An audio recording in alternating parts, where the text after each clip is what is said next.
In today's video, we have the latest trade talk concerning teams like the Montreal Canadiens, Vancouver Canucks, and the Ottawa Senators. Plus, could Marc-Andre Fleury actually end up with a former division rival, the Washington Capitals? We have news on a record being broke tonight by Keith Yandle. Plus, we have more Olympic news and some injuries and more. All that coming up next. So welcome back to another video here at Top Shelf Hockey. As I mentioned, we have a variety of NHL news and rumors to get to today. Let's start with the record-breaking evening tonight. Keith Yandle will break the IronMan streak tonight as the Philadelphia Flyers take to the ice. Last night and yesterday we talked about the fact that he tied the record set by previous NHL veteran Doug Jarvis. Well, tonight he'll set the new record and pass him. Of course, Phil Kessel is also not far behind him. That's the other interesting part about this Ironman streak, is we could actually have two NHL players break the old record. Of course, at some point, Kessel would have to keep going for 24 additional games beyond whenever Yandle eventually misses one and the streak comes to an end. So we'll see what happens in that regard. I know he's not having the best season in Philadelphia, so once the record's his, I don't know how they're going to handle that, if they'll consider setting him out or whatnot, or if he'll consider taking a break if he is battling any injuries or whatnot. As I mentioned yesterday, it's amazing to think of how many games that is and how many minutes and how many shifts, how many shots he's blocked, how he's avoided COVID this whole time, the last couple of years as well. Never got put into COVID protocol. It's kind of an amazing feat when you think about it. Same goes for Phil the Thrill, who, like I said, is only 24 games behind Keith Yandle. So Yandle will indeed hold the record tonight. Kessel will probably make it to pass Jarvis's old record as well. But will he eventually catch Yandle? Only time will tell. But that's one heck of a feat, and certainly want to congratulate him on one of the toughest records that we often wondered if it would ever be broken. Now, news out of Philadelphia today. They've announced that Coach Mike Yeo, who is basically there on an interim basis after replacing Alain Vigneault. Of course, Yeo was on the staff already. After Vigneault was dismissed, he took over, and he will remain in that spot for the rest of the season, which really doesn't come at a big shock. I mean, they saw a little minor bump in play after Yeo took over, but really, it wasn't all that great. Even the first few games wasn't great either. The bump was very, very small and very, very short-lived. For the most part, they've continued losing at a pretty high pace. They've actually even broken their old losing streak from earlier in the season. So certainly things have gone from bad to worse. I think it's fair to say, as much as maybe Vigneault wasn't the best coach for them, I don't think it's all the coach's fault when a new coach comes in and the players really don't respond and things got worse instead of better. So we'll see what happens. But they're also adding John Torchetti to the staff. Of course, he's a long-time, very experienced coach in pretty much a ton of different leagues, including the NHL, where he's worked as a head coach only on an interim basis, though. He's been an interim head coach on 3 different occasions, one of which came in Minnesota when he worked with Mike Yeo and took over for Yeo after he was let go there. So certainly two are familiar with each other as well.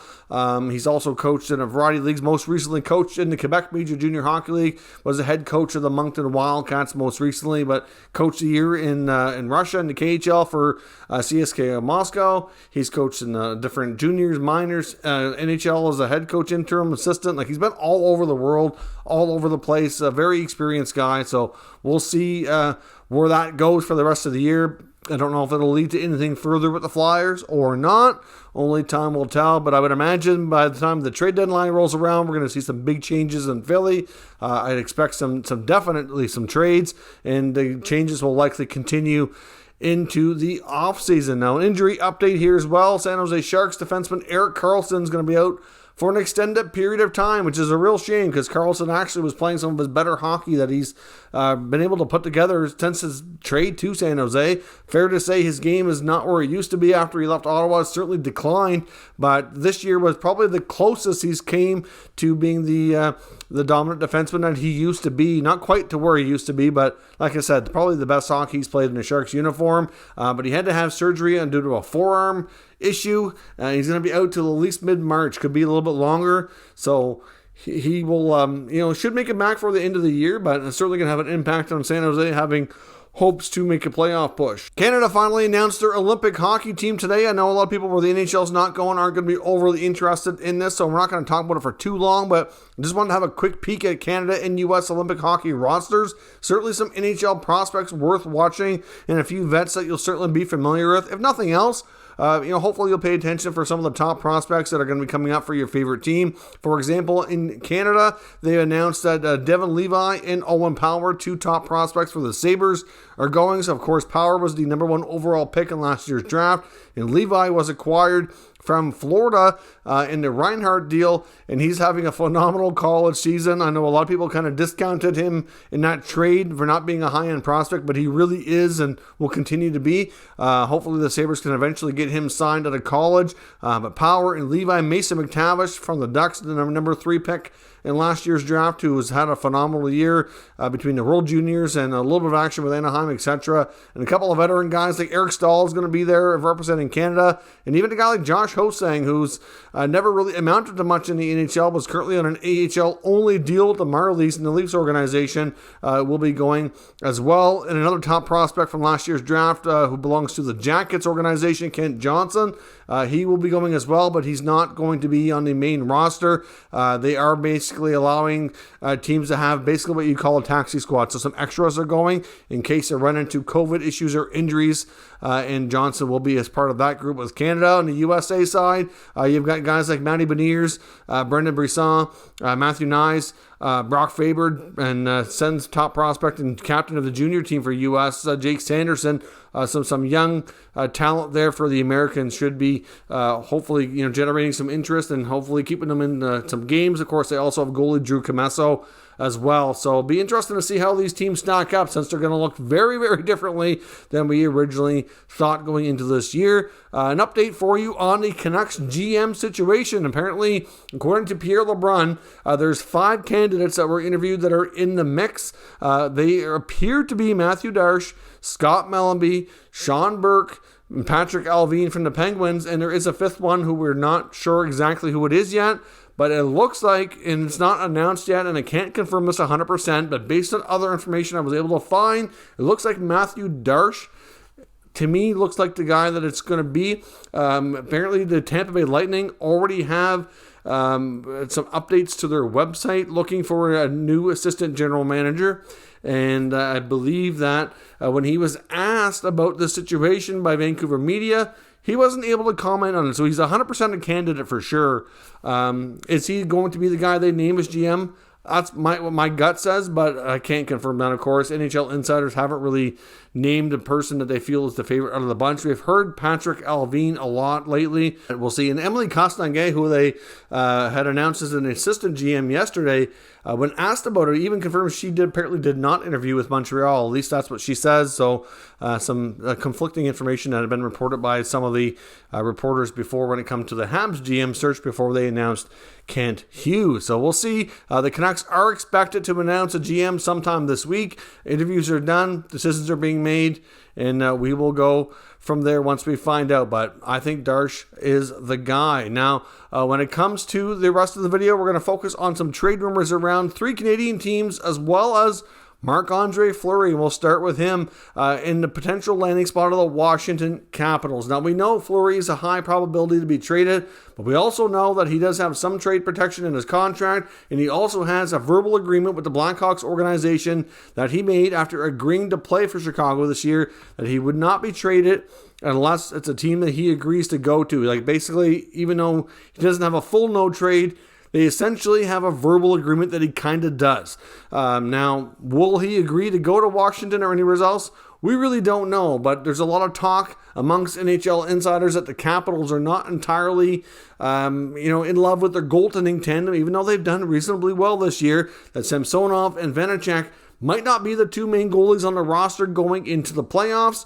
And according to Samantha Pell, who works for the Washington Post, she's recently interviewed with dailyfaceoff.com, and she says the same thing, that she's over 50% certain that indeed a goalie move will be made, and between herself and Frank Saravalli, who was talking to her, indicate that there's a good chance that they have been linked to Marc-Andre Fleury. Now, Fleury appears to be their target. I'm not sure exactly what kind of trade we're looking at. The Hawks would pretty much have to retain 50%, which is not really unreasonable for trade deadline deals. For it's only the remainder of the year, that's not a big deal. But what would the Capitals have to give up? I would think Vanecek would probably be the guy to go. I can't see them trading Samsonov. Vanecek has a good contract, but Vanecek certainly would have interest to other teams. Will he have interest to Chicago?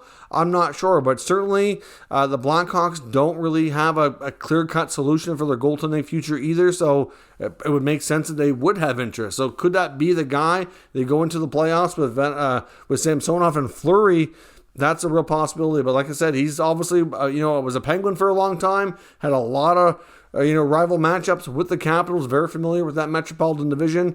Will he want to go there and likely even run into his former team in a playoff matchup? Would be weird to see, but we'll have to wait and see what Fleury's decision, and if indeed it is the Caps. There will be plenty of other teams interested, there's no doubt. We know teams like the Oilers, probably the Avalanche, amongst, at least those two for sure, if not maybe one or two others in the playoffs will be looking for goaltending reinforcements, and Fleury's going to be right at the top of the list. It's just going to be really tough to afford based on the cap and what he makes for a contract, so we'll see where things go. Now on to the Montreal Canadiens. Of course, we know that they're going to be very, very busy ahead of the NHL trade deadline.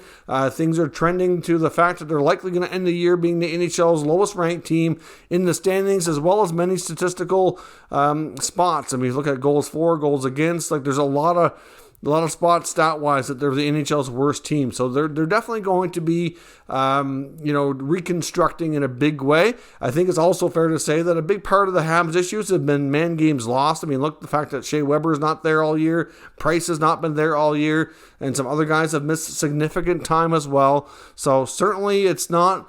I don't think they're as bad as a 32nd spot finish in the NHL, but at the same time, I don't think they're as good as what we saw going to the finals last year either. Certainly somewhere in between, and it's up to Gorton and Hughes to determine where they feel they are and how much of a teardown rebuild they need to go through. But 5 names, according to Dave Pagnotta in fourthperiod.com, that he feels are the most likely to be moved include Ben Chiarot, Brett Kulak from the blue line, no big surprise there. We've talked a lot about Jerard and the fact he's gaining interest from a variety of teams, including Toronto in the same division. And of course, we've heard teams like the Florida Panthers, the St. Louis Blues, to a degree, the Calgary Flames as well. So, I mean, Florida, of course, and Toronto both in the same division there. Doesn't mean that Jerard will be their guy, but they're both interested in a player like him. Kulak's difficult to say. He could go to a variety of teams as a depth piece. You got Arturi Lehkonen apparently is generating a ton of interest as well. Then, of course, Jonathan Drouin and Tyler Toffoli round out the top 5 here that Pagnotta feels will have an excellent shot at being traded. Now, when it comes to Jerard, Kulak, Lehkonen, the contract certainly won't be an issue for sure. When it comes to Drouin, he's got an extra year at $5.5 million. Might be tricky, but if the Habs don't mind retaining some salary, that might be doable. Of course, he could probably use a fresh start, as I've been saying, for like a year plus. And in the case of Toffoli, I'm not as convinced he gets moved, but I think the Montreal Canadiens are going to get a ton of interest for him, even though they might not be completely set on sending him away. The interest might be so high that they might get an offer that they might go through with it anyway. At least I think there's a good chance that they will. So those are your top 5 Montreal Canadiens, according to Dave Pagnotta, that will likely be moved ahead of the deadline. When it comes to the Senators, apparently we had some big time. When it comes to the Ottawa Senators, they had GM Pierre Dorion and Pierre Maguire, who is his director of player personnel, at the Wild Habs game last night in Minnesota. Based on what you think they're probably up to, many feel that they're not likely there to see the Habs, given the fact that Montreal is only a short car ride or train ride away, and they're going to have a ton of home games coming up here, so likely the fact that they're going to see Minnesota. There is some speculation as well from NHL reporters indicating that the Wild likely have interest in Chris Tierney as a depth centerman going into the NHL playoffs, so that's certainly a possibility. I mean, he's a guy that wouldn't be shocking to see Ottawa trade. I don't expect the Senators to be overly busy when it comes to the deadline because they've kind of moved along for a lot of their vets. They do have a few more that could be moved at the deadline if there's interest, but they don't really have a lot of expiring contracts that are, names that you 100% can say are going to generate interest. So there could be a few minor deals, but I think that'd be about the extent of it. You have to wonder, maybe if a guy like Jordan Greenway could be the trade piece that the Wild might be looking to move in order to bring in some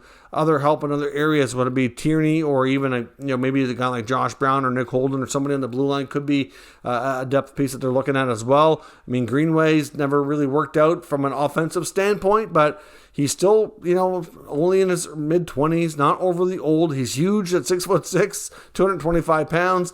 Ottawa might see him as a different piece, a different kind of player that they don't have a lot of, that might be able to mold into a solid bottom six forward. Hard to say exactly, but those two do appear to be talking trade. It's not real common for your GM like that to be in enemy territory without the team being there unless they're really scouting and doing some serious trade talking. So that's what many people think they're up to, and we'll have to wait and see what materializes. Now, when it comes to Vancouver, the topic is JT Miller. Now, of course, we know, based on what I've said before, they're still in the midst of hiring a general manager, so I don't think we're going to see much here for a little while, but the interest in JT Miller is extremely high. And it seems to be a fact that a lot of teams are inquiring. There's numerous teams we've heard linked and interested to him, including the Rangers, to a degree, the Bruins, the Wild, and the Flames. He would be a great fit with the Rangers where he used to play. They need a top six guy. He could fill that role. Boston could use him too in a top six role. Really, he's one of those guys. He's kind of like a Swiss Army knife. You can put him in a variety of spots. You can put him at center. You can put him at wing. Probably put him at either wing.